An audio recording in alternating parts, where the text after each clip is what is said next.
Ya estamos con Paula Comandari nuevamente en el estudio. ¿Cómo estás, Paula? ¿Qué tal? Muy buenos días. Listos para la foto. Toda la información ya está sobre la mesa. Tenemos a Axel Christensen hoy en Mercado Global. Comenzamos. En él, toda la energía puesta en ti. Ahorra, invierte y cámbiate a FP Plan Vital. Virtual POS, la plataforma más completa para procesar los pagos de tu empresa. Nueva Chevrolet Traverse, Universidad San Sebastián y Banco Santander. Presentan Mercado Global.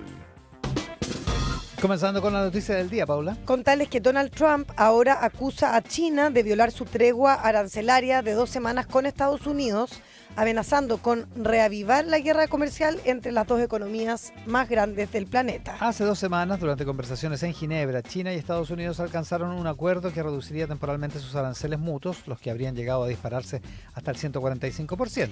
Llegué a un acuerdo rápido con China para salvarlos de lo que pensé que iba a ser una situación muy mala y no quería que eso sucediera. Eso fue lo que publicó hoy el presidente estadounidense en su plataforma Truth Social. China, aunque quizás nos sorprenda a algunos, ha violado totalmente su acuerdo con Estados Unidos, señaló el mandatario, sin decir, en todo caso, cómo se había quebrado el pacto.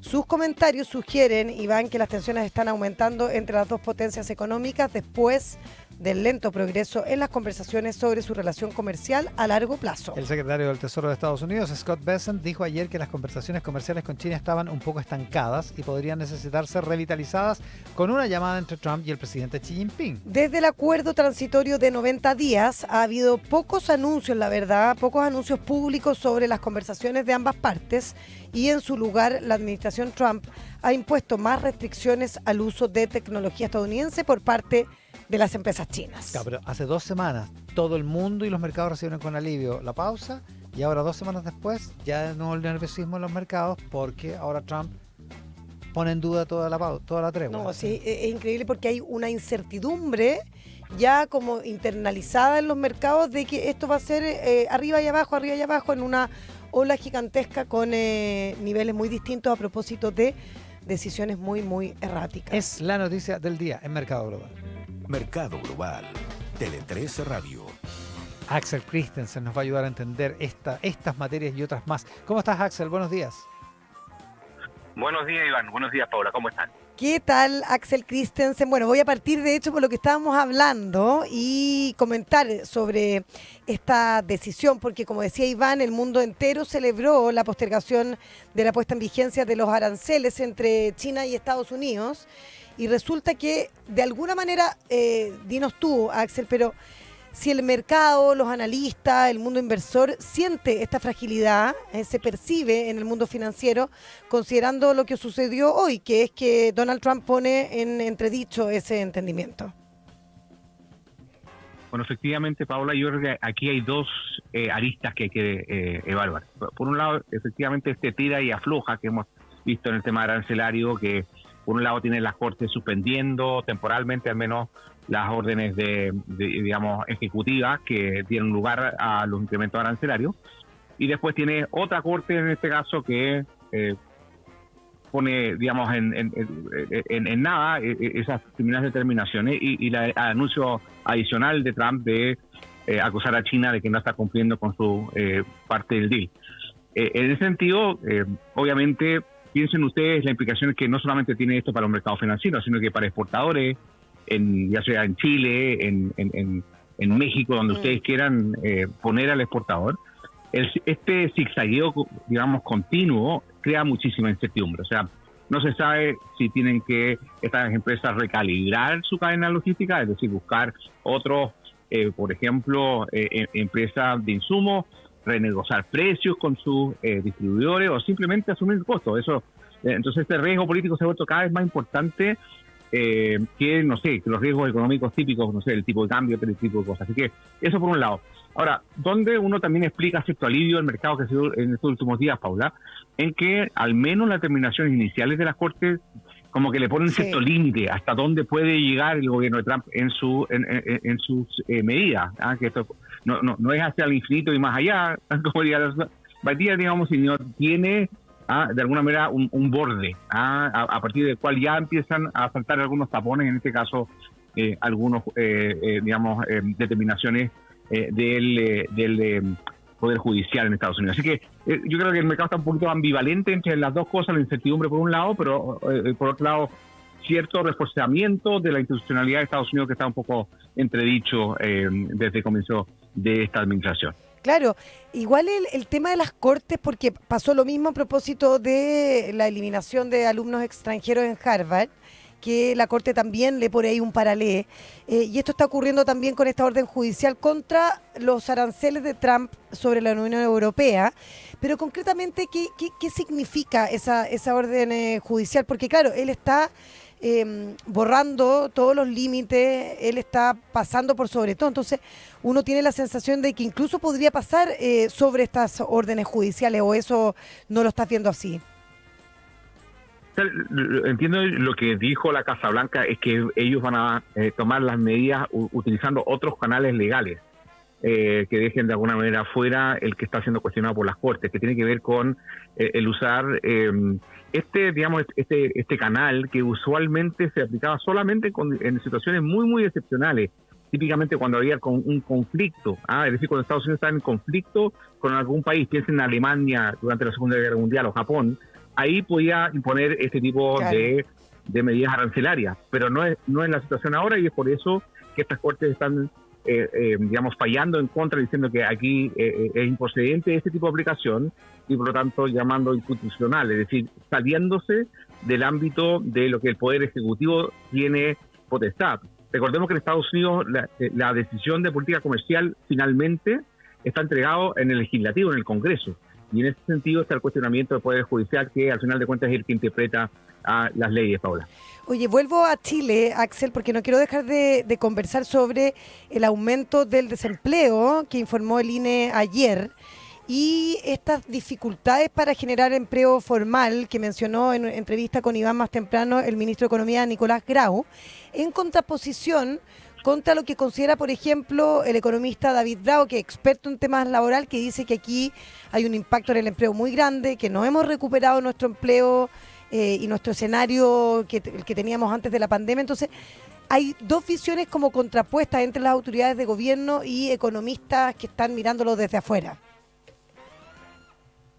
Claramente, y tenemos indicios hace mucho tiempo. Yo recuerdo de haber mencionado en programas anteriores, ahora estoy hablando quizás de un par de años atrás, cómo la falta de inversión se iba a empezar a materializar primero en la actividad económica bajando, en crecimiento mucho más, limitado del tipo de crecimiento que estábamos viendo hasta ese entonces, y sobre todo, finalmente, en la capacidad de generación de puestos de trabajo, y sobre todo puestos de trabajo formales.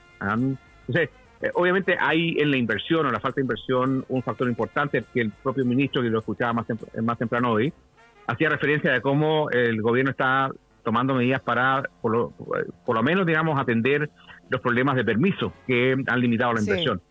Pero creo que no es el único factor, Paula.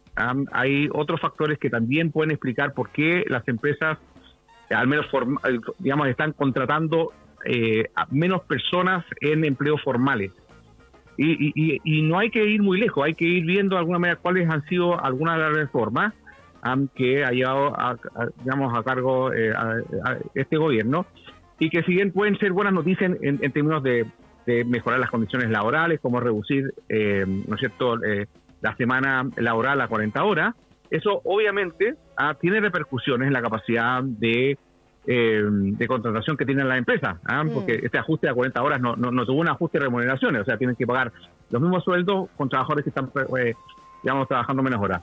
Y lo último, la reforma previsional va a traer consigo un incremento del costo laboral, de la cotización adicional que cargó el empleador, va a encarecer la contratación en puestos formales. Así que, yo creo que no solamente se puede mirar la dificultad de los permisos y cosas así, hay factores que es importante que al momento que se analicen, y esto es una buena lección, siempre tomar en cuenta que hay obviamente beneficios para el trabajador y para la prevención, la pensión de los trabajadores, pero hay que asumir los costos, y en ese sentido una mayor dificultad en generar empleo formal es uno de ellos, Paula. Oye, Axel, Iván. Estamos con hartos temas contingentes económicos sobre la mesa. Está todo el tema del acuerdo de SQM-Codelco.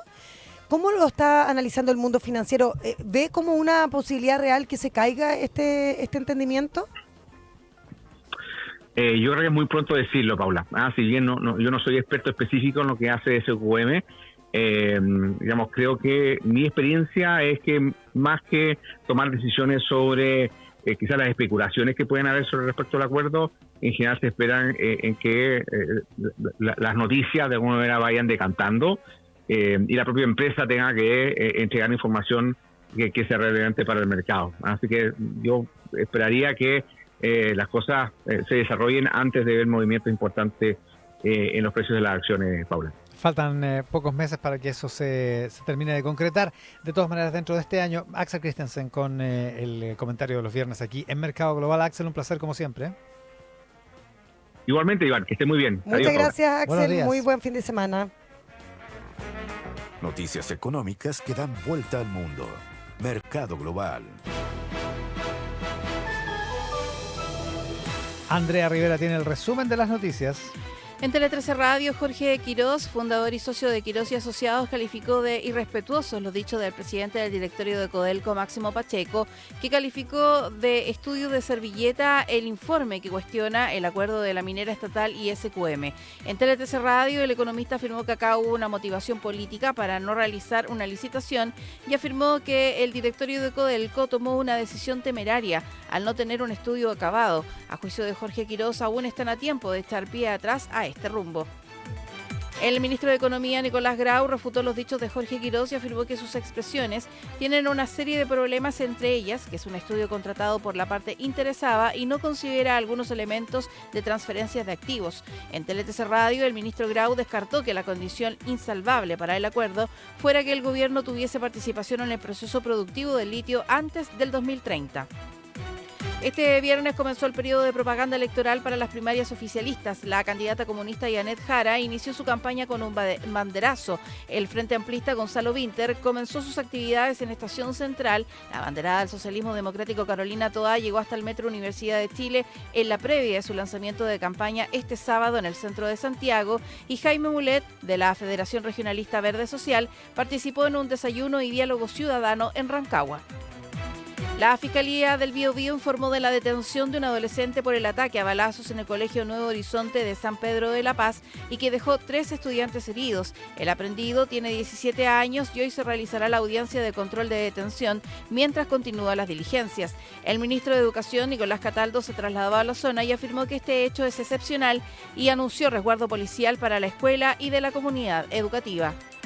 Este viernes comenzó el pago del bono de recuperación para los damnificados por el paso del tornado en Puerto Varas. Según detalló el gobierno, 293 hogares resultaron afectados por el fenómeno que causó destrucción parcial y total de viviendas. La ayuda económica irá desde los 350.000 al 1.500.000 pesos. Además, el Ministerio de Vivienda aplicará la ficha 2 que permitirá a las familias obtener recursos para la reconstrucción.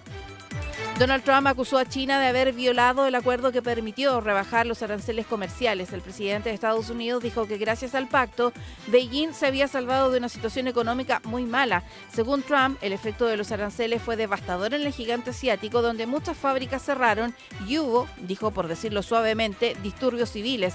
Los dichos del republicano tuvieron inmediata repercusión en los futuros de Wall Street, que comenzaron la jornada con caídas. Gracias, Andrea. Buenos días. Buenos días. Mercado Global. Tele 13 Radio.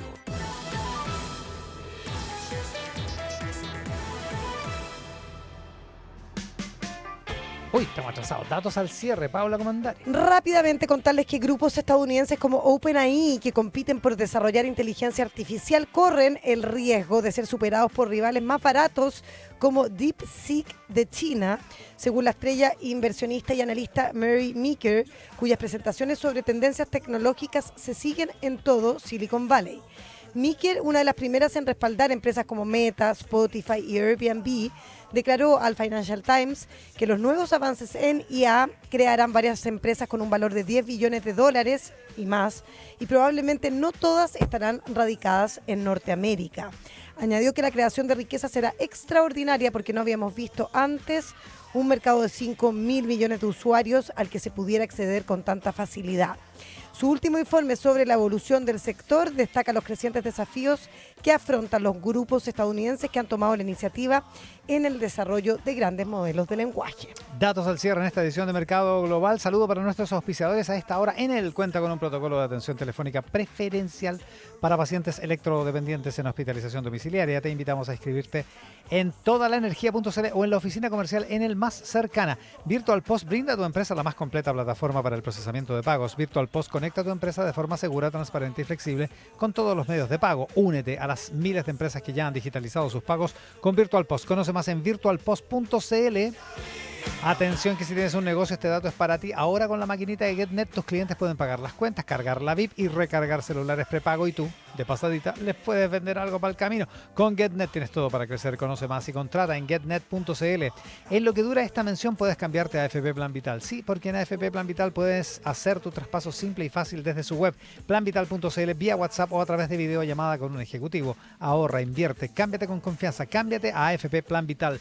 La nueva Chevrolet Traverse te entrega espacio, tecnología y confort. Descubre sus 3 filas, conectividad y diseño en chevrolet.cl. Paula Comandari, nos vamos, pero antes un par de datos. Uno, Ramón Ulloa conversa en Doble Clic con Yerka Jukic, directora ejecutiva de e-commerce de la Cámara de Comercio de Santiago, por el Cyber Day, ¿no? Súper interesante, el día domingo en la noche. Toma. Toma. Comandari tiene todo, Estoy tiene las páginas atentísima. abiertas, todo, ya está todo listo. Ya, y nos vamos con The Clash porque el baterista de los Clash, Topper Hidden, cumple 70 años hoy. Así que con eso los dejamos.